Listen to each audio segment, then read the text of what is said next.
Look at us, boys. We've only gone and bloody done it. We beat the Brits and secured independence. Now to expand westward and conquer the rest of the continent. Thomas?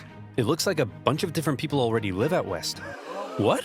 Oh no. That means we can't expand. I hate my life. Whoa, whoa, whoa. I didn't say they were white people.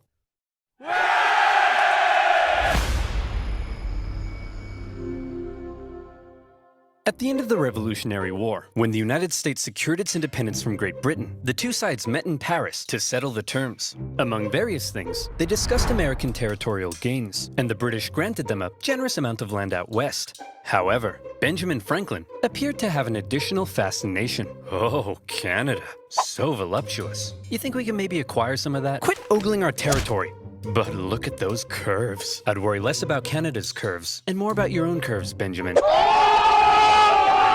Many in America suggested that one day, the Canadian colonies should become a part of the United States. In response, Britain suggested that many in America and Britain had to enter into peace negotiations. By now, both sides realized the original border they came up with was a piece of hot garbage. And since America had also recently obtained a huge amount of land from Napoleon, they decided they would need to re-examine the border issue. Straight line, straight line. And so it was. To fix the problems of the previous border agreement, they decided to go from the northwesternmost point of this lake, as had been previously agreed, down to the 49th parallel, and from there the line would go straight as an arrow up until the Rocky Mountains. But beyond the Rockies, the two sides couldn't quite agree on where it would go next, because both sides claimed the territory beyond the Rockies was theirs. See, throughout its early history, America as a nation had its eyes heavily fixated on all that juicy land out west, ripe for invasion. Settlementation. America wanted to expand. Not only was it their right, some believed it was a destiny given to them by God himself to multiply and spread across the continent, like rats or disease. Okay guys, just before we take over everything, God definitely said this is what we're meant to do, right? Yeah, that's what he said, right? Isn't that what he said? And who was it who spoke to God? It was Billy, right? I thought it was Sharon's cat. I hear voices all the time. Well, it was one of us. There's no way we made this whole thing up to justify our ruthless collective imperialist tendencies. Yeah! All right, well, in that case, let's get out there and make the world a better place, just as God intended.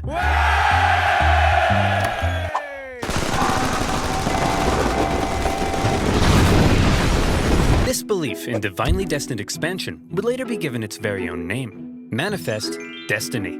But America wasn't the only one interested in controlling the Western territories. At the time, Canada was made up of a number of colonies, collectively referred to as British North America. This one over here was owned by the Hudson's Bay Company, a British charter company dedicated to turning as many beavers as possible into as many felt hats as possible, as quickly as possible, and the indigenous people became a key supplier. As a result, the British were also eager to control the land out west and secure that region's valuable resources, and in particular, the Great Columbia River was deemed vital to the beaver business. So when it came to the question of what would happen to the border beyond the Rockies, the conversation went a little like this.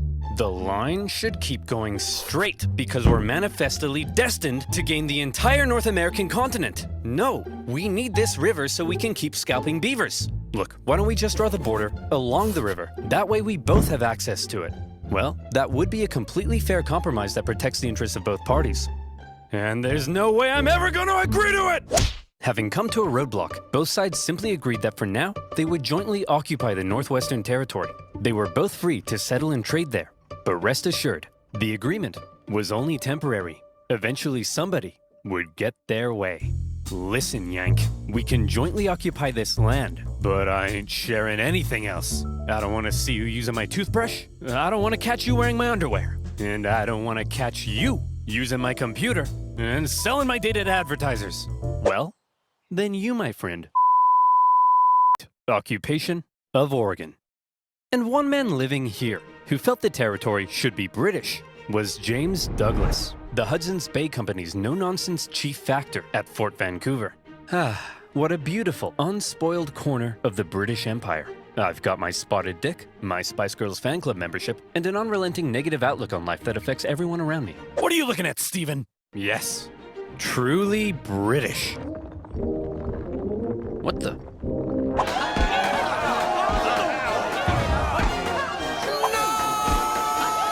The problem for men like Douglas was that many Americans had already begun streaming up the Oregon Trail. Gunslinging, howdy neighboring, diarrhea having. By the thousands, they were pouring into the Oregon Territory in search of land to settle and farm. This, however, crowded out the fur trade, and eventually, a very bitter Douglas and the other Hudson's Bay traders at Fort Vancouver were ordered to relocate north to a new base of operations. But the Americans keep coming and they don't stop coming. Hopped in their wagons and they hit the ground running. Didn't make sense to keep sharing Oregon when they outnumbered the Brits more than 6-1. And suddenly, the whole joint occupation deal was being called into question. Newly elected President Polk maintained that America had an obvious claim to the entire region, even implying a possible war with Britain. Fiery language from US senators declared that American rifles would annihilate the Hudson's Bay Company in Oregon, and America even gave Britain notice that it was pulling out of the joint occupation agreement. The British were alarmed as the two sides stood on the brink of war. But in the end, neither truly wanted to fight. The British favored maintaining good economic relations, while the Americans had already gotten themselves into a war with Mexico. So after a bit of back and forth, the British finally said, "Fine, you wanted a straight line? There's your straight line." And so, the agreement was made. The border would continue directly to the Strait of Georgia, but because the British insisted they keep Vancouver Island, it would then move south through the center of the channel and on to the Pacific Ocean. Finally, the issue of the northwest border had been solved. Hold the phone. Discrepancy detected. Enhance frame, 200%. Enhance. Enhance. Oh, too far. Perfect. Now, show me the exact wording of the treaty. The line of boundary goes to the middle of the channel, and thence southerly through the middle of said channel? But there's loads of channels. So you tell me, dear viewer, which channel is the treaty referring to? And therefore, who owns these islands? Is the wording of the treaty maybe a little too vague? Well, that's exactly the problem encountered by the people living in the area. The British insisted that the channel intended by the treaty was the Rosario Strait, and therefore the islands were British. The Americans, on the other hand, argued that the intended channel was the Harrow Strait, and therefore, the islands were American. At times, the debate became rather heated.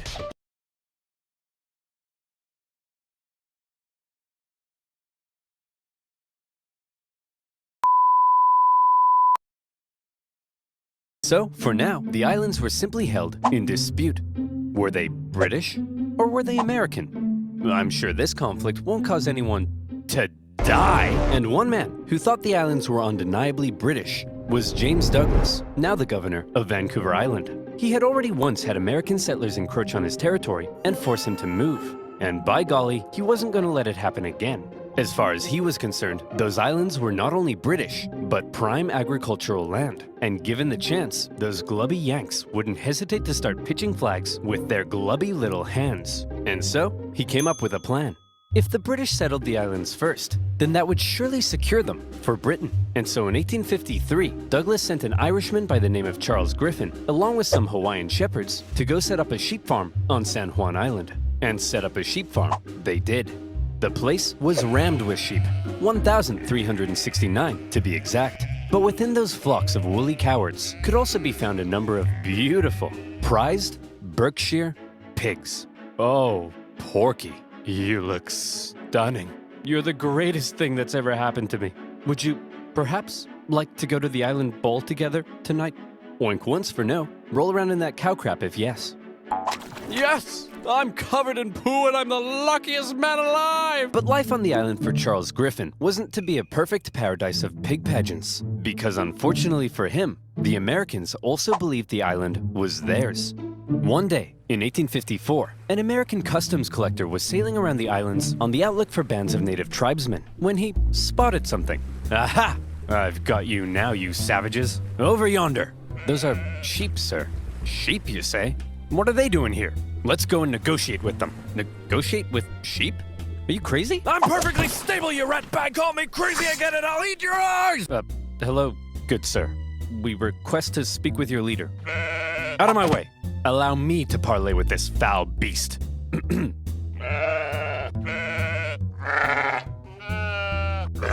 Hey, stop threatening my sheep. Your sheep? You mean to tell me that you, a British subject, have illegally imported these sheep into American territory? I'll have you know that you, an American, are currently trespassing on British territory. The Americans felt that they were entitled to collect taxes on the British property, because the island was American, and they threatened seizure if dues weren't paid. The British, meanwhile, threatened to arrest the Americans, because the island was British, and the two sides were in a standoff.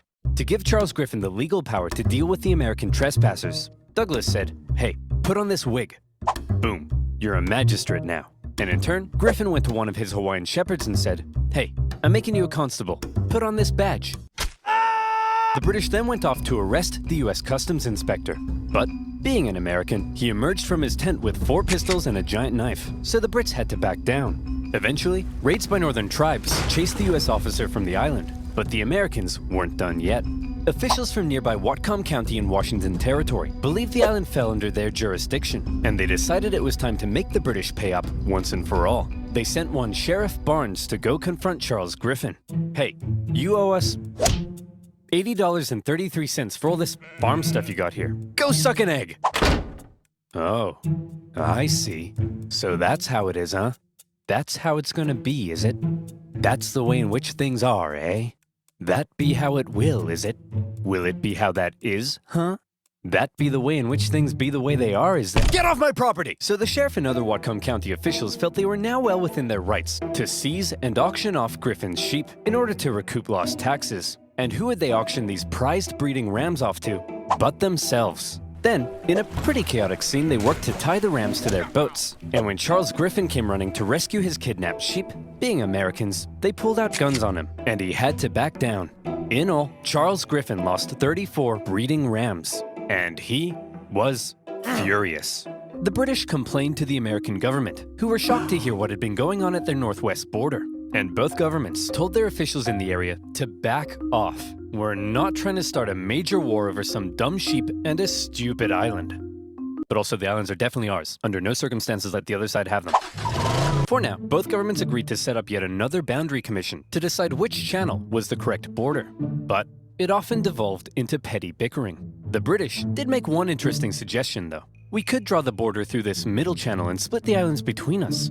Well, that would be a completely fair compromise that protects the interests of both parties. And there's no way I'm ever going to agree to it! And in the aftermath of the sheep raid, James Douglas, still stationed at Fort Victoria, became even more cautious of American encroachment into his territory. Mr. Douglas, sir, it appears an Indian has discovered gold in the Fraser Canyon, just north of here.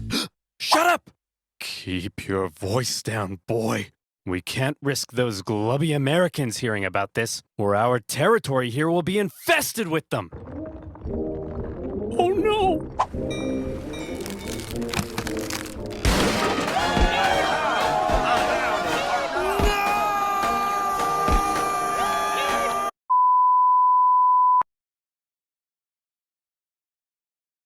The Canyon Gold Rush attracted a heap of Americans to the region. Some got lucky. Most did not. And of those that didn't, rather than returning all the way home, many simply decided to settle in the area. And in particular, the juicy green pastures of San Juan Island were rather appealing. Believing the island was American territory, around a dozen American settlers moved there in the late 1850s. One of them was a man named Lyman Cutler, a young man in his mid-20s, and lazy as pie. He didn't want to have to clear a space in the forest to build his home, so he said, I'll just build my cabin right in the middle of this British sheep run. I'm sure that won't make anyone mad. When he planted potato seeds in his garden, rather than building a nice protective fence around them, he said, I'll just fence in 3 sides and hope all these British farm animals have a moral compass and respect my property rights. Griffin's pig was a Berkshire, well known for rooting, and Lyman's fairly pathetic fence made for a bad combination. Numerous times he had had to chase the pig away from his property, and he once angrily marched up to Griffin's home, saying, Hey, British farm idiot, keep your stupid pig out of my potatoes. It is up to you to keep your potatoes out of my pig!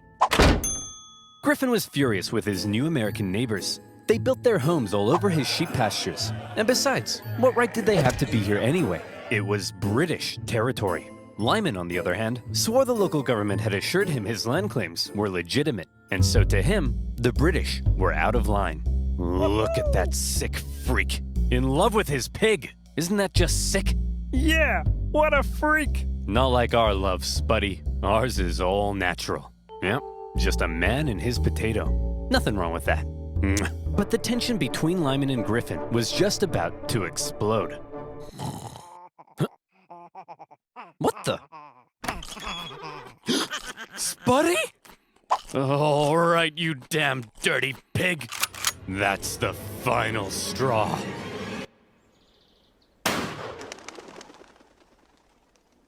Lyman shot the pig. After taking a second to calm down, he felt bad about murdering Griffin's prized boar. So he went to him and said, "Hey man, look, I kinda just killed your pig. It was eating my potatoes again, and I don't know, man, I kinda just killed your pig. Killed your pig. Killed your pig."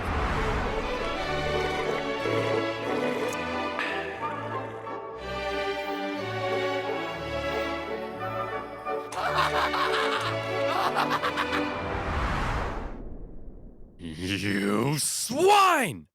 No, the swine is the one I killed. I'm Lyman.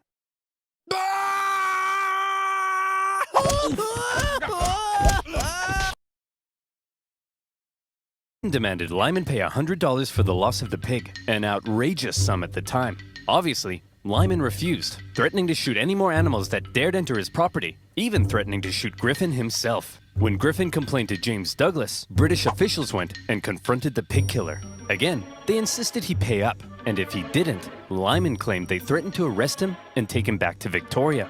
British officials arresting an American on American soil and trying him under British law?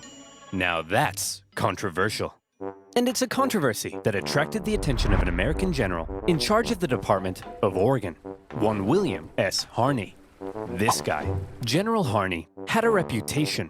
He's the kind of guy who invades Mexico without orders, wasting valuable resources and creating an embarrassing situation for everyone involved. He's the kind of guy who has one of his own men arrested for writing the wrong header on a report.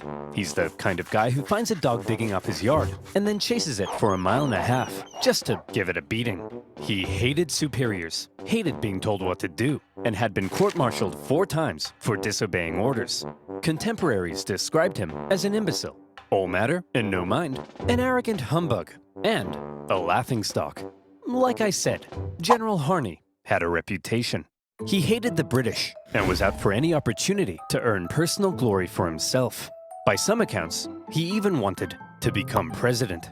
And so, in July 1859, when he happened to visit San Juan Island, and he learned of the plight of the Americans living there, the shooting of a pig, and the British threat to arrest Lyman Cutler, General Harney went into scheme mode. Hey yo, Captain Pickett. Yes sir, listen carefully. I need you to go pick up some flowers and bring them to my place later. I've got a plan. Here I am, sir. What's the plan? Pickett, you and I are going to start a war. What do you mean, sir? Okay, listen up. An American man shoots a worthless pig on San Juan Island, and the British threaten to arrest him. Outrageous, but we can use it. We get the settlers there to send us a petition saying they need American troops for protection. That's when you go with your men and occupy the island. The British will find American troops on an island they consider theirs so offensive, they won't hesitate to blow you to smithereens. Then, it's war. We bring in reinforcements and we fight back. I'll write to Washington, D.C., letting them know what's happening. But here's the kicker. My letter will take 6 whole weeks to get there. Before the government even gets a chance to respond, telling me I'm an idiot and ordering me to cease fire, the island will be ours. Hell, we could even invade Vancouver Island or British Columbia. It's foolproof. Wow, very impressive, sir. But I gotta ask, why? Well, I'll level with you, Pickett. Historians still contest exactly what it is I'm trying to do here. It's possible I'm trying to expand America's territory. Maybe I'm trying to play the hero so I can become president. Some have even suggested that since I'm a slave-owning Southerner, I may be trying to create a diversion to help the South secede in the upcoming Civil War. But if there's one thing that almost everyone can agree on, It's that I'm an idiot. I see. But hold on. What'd you tell me to bring flowers for? Because, Pickett, they're pretty and I like them! There are also historians who believe that Harney and Pickett had no secret plan at all, and were not scheming masterminds, but simply hot-headed buffoons, genuinely outraged at the audacity of the British and trying to protect American citizens. But the fact of the matter is, Pickett took the very controversial and extremely provocative act of landing American troops on disputed territory.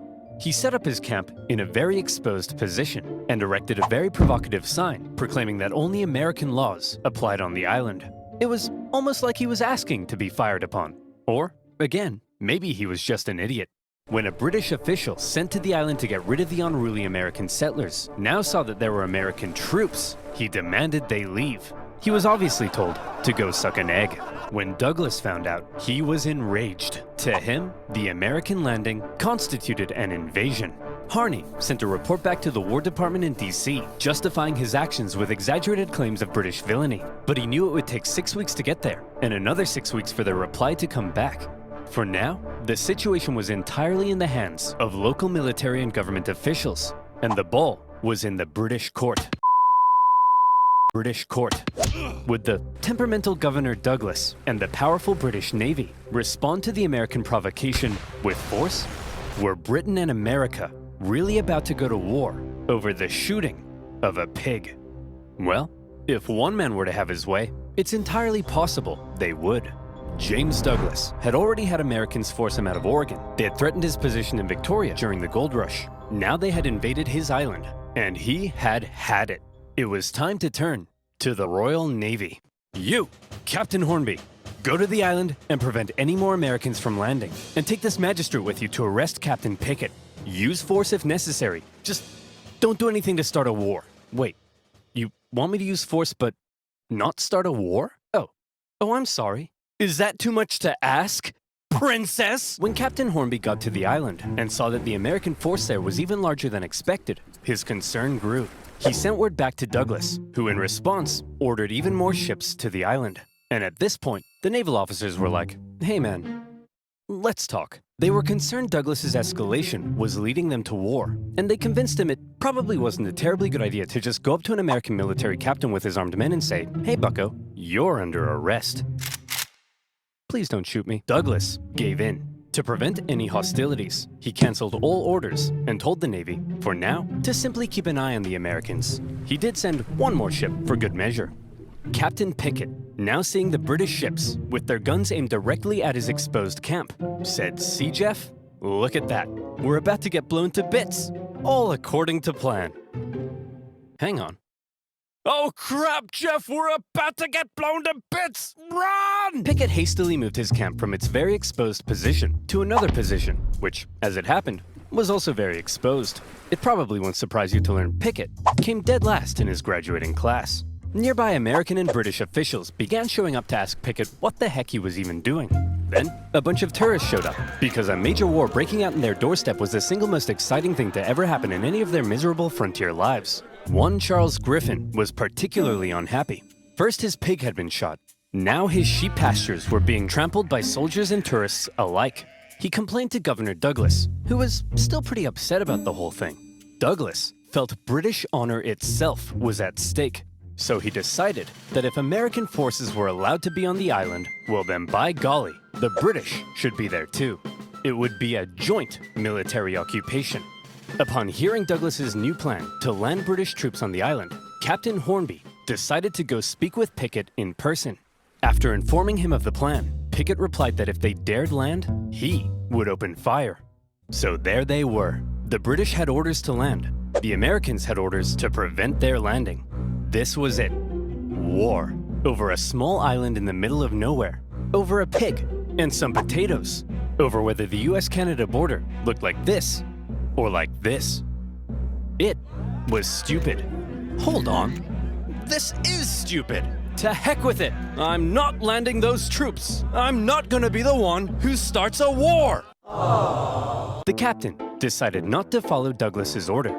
And good thing he didn't, because pretty soon after that, the leading British admiral in the entire Pacific region showed up. Rear Admiral Baines outranked Governor Douglas. When he heard of everything that had been going on, he was stunned. But when he heard that Hornby had refused Douglas's plan to land troops, Baines could have kissed him. Whether he did or not, history doesn't tell. But I like to think they did. The Rear Admiral canceled all of Douglas's orders and instead pursued a policy of not interfering with the Americans until he could contact the British government. The Americans, not knowing the British no longer intended to land, had sent reinforcements and began fortifying. But even still, the British Navy did nothing. And finally, when word made it across the planet, informing the two governments of the ongoing crisis, everyone was shocked. Holy crap! Harney landed troops on disputed territory? Man, I hope the British don't find out about this. Buchanan? Oh crap! The British! Why are we getting reports of American troops on San Juan Island? Whoa. I don't know, man. Nothing to do with me. But you're the president. What? Breckenridge? Am I the president? Yes, sir. And hey, we got a problem. It looks like the southern states are considering seceding. And we're headed for the biggest crisis in the history of the nation. And it's your job to fix it, sir. Sir? Oh no. Go away. Not the curtain again, Mr. President. I'm not here. Buchanan! Back in the Pacific Northwest, Harney was beginning to realize the government may not be terribly impressed with his reckless actions. So he began firing off even more aggressive letters, justifying what he had done. Tell him the British were sending bands of Indians to attack our men, and that they're big meanies with coal for hearts, and that they made me cry like a little girl. Wait, no, that makes me sound weak.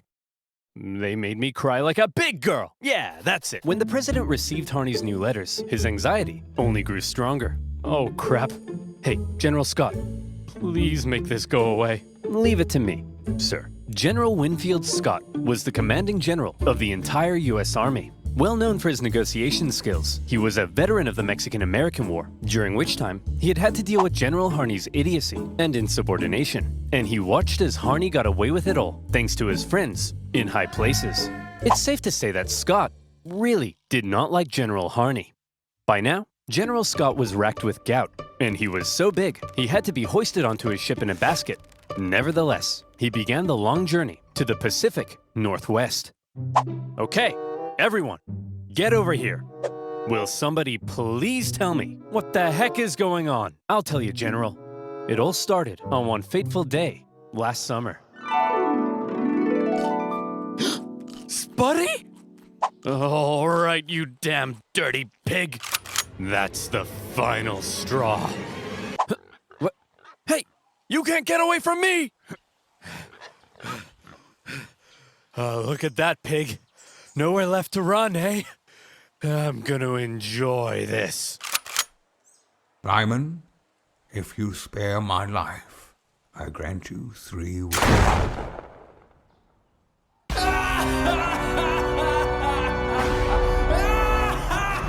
So you see, General, the pig wasn't even on his property when he shot it. He's lying to you, General. I'll tell you what really happened.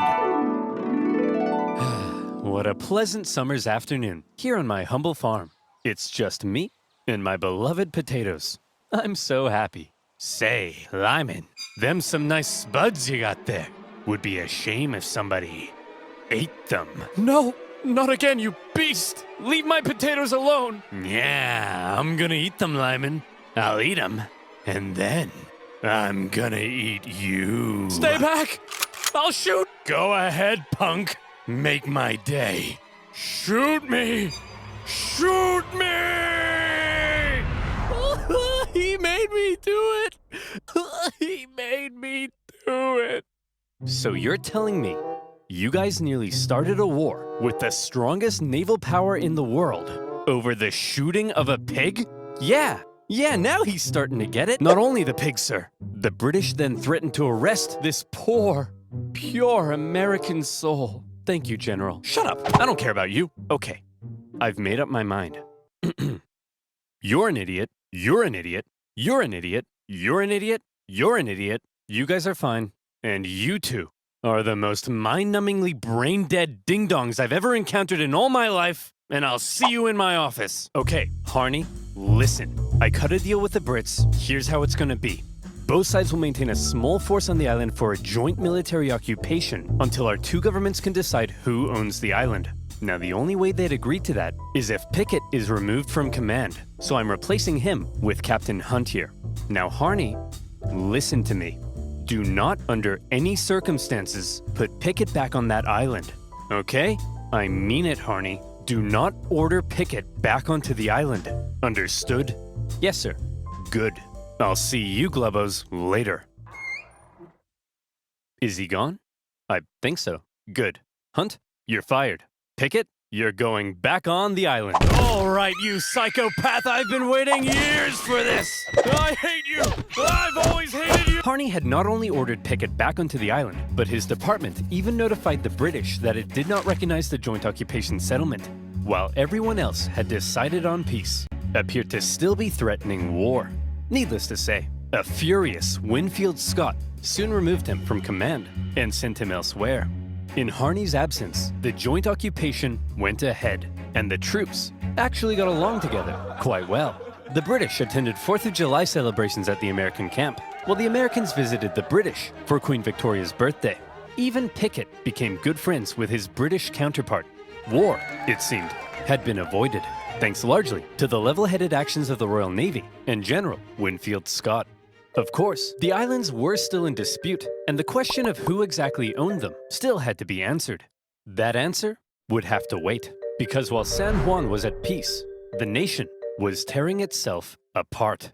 When Civil War broke out in 1861, the issue of San Juan just wasn't that important. Harney, despite being a Southerner, remained in the U.S. Army, but was eventually removed from command at St. Louis when his loyalty to the Union came under suspicion. More famously, Captain Pickett, a native Virginian, went on to become a Confederate general. Pickett's charge at the Battle of Gettysburg remains one of the most famous moments of the entire war and marked a major turning point. U.S. relations with Britain actually soured during the war. The British, missing their supply of southern cotton, initially looked like they may intervene on the side of the Confederacy. There was the Trent Affair, when Confederate diplomats were discovered and arrested on a British mail steamer. And then there were the British-built ships, sold to the Confederacy, that wreaked havoc on northern commerce. When the Civil War ended, furious American politicians called on the British to pay reparations. And by now, a long list of hot issues existed between them. And yes, on that list remained, 12 years later, still the issue of who owned these gosh darn islands. That issue, it was finally agreed, would be submitted to international arbitration. The Empire of Germany would decide, with the British and Americans presenting arguments. The American argument was reportedly presented with a little more pizzazz, a little more zing. And in the end, when the Germans made their decision, they awarded the San Juan Islands to the United States. When an aging Douglas heard the news, he said that there was no possible way the British argument had been presented correctly. But that was that. The British conceded, and on the 25th of November, 1872, the last British troops left the island. As the Americans entered the British camp to raise their flag, they found that the British had removed the flagpole. One last up yours to Uncle Sam. By this time, Charles Griffin had already left the island, and the Hudson's Bay Company eventually sold their sheep farm. And so, there you have it, a dangerous situation that almost brought two great powers to war, triggered by the shooting of a pig. But thanks to more level-headed minds and an eagerness for peace and cooperation, conflict was avoided, and the only casualty of this pig war was, well, just a pig. But how different could things have been? What if the British had attempted to arrest Pickett? What if they had landed troops? Could the two sides have actually gone to war?